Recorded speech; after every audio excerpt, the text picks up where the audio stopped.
চলে আজকে আজকে নতুন একটা ব্লগ নিয়ে। মেয়েদের বিয়ের আগের জীবন কেমন, এই দিলবাপ আর বিয়ের পরের জীবন কেমন, ভিমবার আর বাচ্চা কাচ্চা হওয়ার পরের জীবন কেমন, সেই ডাইপার এই কপাল পোড়া অবস্থা। বন্ধুরা বলো, এ কেমন জীবন? এই হলো মেয়েদের জীবন। যারা বাবা মার কথা শুনে বিয়ে করবে তাদের দেখো কাজের লোক থাকবে, একটা রান্নার লোক থাকবে, আর বড় সাথে ভর্তি করে ঘুরে বেড়াবে, আর প্রেম করে বিয়ে করার পর হ্যাঁ অবস্থা এই যে দেখতে পাচ্ছ।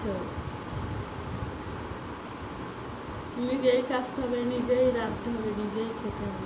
তাই বলছি বোনেরা, বাবা মার দেখার পছন্দের বিয়ে করবে, সবসময় কাজের লোক থাকবে পাশে। জীবনের হাল দেখিস তো কি হালে।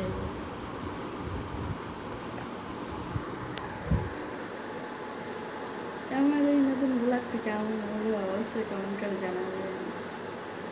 এই দুটো সব দেখো কত কত সুন্দর। তোমাদের সাথে একটু শেয়ার করলাম, কিছুটা কষ্ট ভাগ করে দিলাম। বেশি বিয়ের আগে দিলবার হলে এমনই পরিস্থিতি হবে জীবনের। আর যদি দিলবার কম রাখবে, বাবা মার পছন্দের বিয়ে করবে, তাই দেখবি জীবন সুন্দর হবে। আজ ভালো লাগছে না তোমার এই কথাটা? এই দিদির কথা একদিন বিয়ে করে মনে করবে। টাটা, আজ আসি, বাই বাই। নতুন ভিডিওটা কিন্তু ফুল দেখবে, স্কিপ করে কাটবি না, তবেই তো মজার কথাগুলো বুঝবে।